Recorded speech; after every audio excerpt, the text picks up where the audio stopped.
Ал әріптестер, сіздерге сабақ күшті, мощный өтетін сабақтың бірі легкий авторлық айтқым келеді. Бұны біріңізде біліп, бірі білмейді. Ашық сабақ, любой сабағыңызды керемет қылып өткізуге болады. Бұнда барлық сыныптың барлық тақырыбын білуге болады.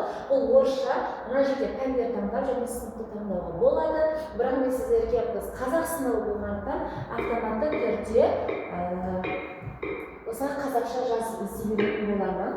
Google-ға кіріп жазсаңыздар, осы сайт шығады. Міне түрі шығып отыр. Кез келген өзіңіздің тақырыбыңызға сай. Мысалы, мен бүгін 5-ші сыныптарға жай бөлшектерін араласаңдар компьютерде үйрететін боламын. Және сол бойынша мен қазір ой іздеп отырмын. Қайталауға, жай бөлшек ретінде ойынға бекітуге немесе сабақтың мағынасын ашуға осылардың барлығын қалауыңызша ала берсеңіз болады. Мысалы үшін мына жерде өте көп астында таңдай берсеңіздер болады. Сәйкестендіру, сұрақтар, миллион күнде бұйырады, тағы да басқа көптеген кестені толтыру, өте көп ойын. Бір кішкентай сайттың өзінде қаншама ойын бар, өздеріңіз жасап көрсеңіздер болады. Мысалы, мен жырымды тап деген оқушылардың ең сүйікті ойынның бірі. Ал кеттік 2-ден 8-ге жаңағы жыбы қайсысы болады екен.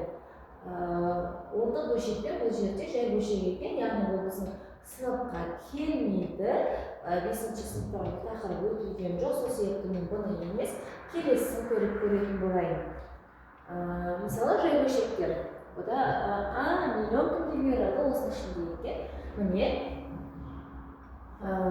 осылай белгілеп оқыған жоқпын. Келесі белгілеп жаңағы әр оқушыны жеке шығарсаңыздар болады. Келесі әр несіне бірді көрсем дейміз сіздерге. Жай сөйлем ережесі керек емес. Келесі астында жаңағы не арқылы бөліктерге бөлу арқылы таңдай берсеңіздер болады. Мына не дейді? Суреті ерекше екен, көрейік. Осылай кез келген сабағыңызға қызықтырып қолдансаңыздар болады. Үлестер, араласаңдар қосу.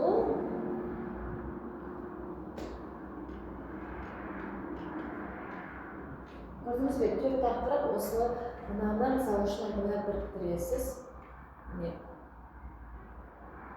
Қате, қызыл шықса бізде қате деген сөз. Мынау дұрыс екен. Көрдіңіздер ме?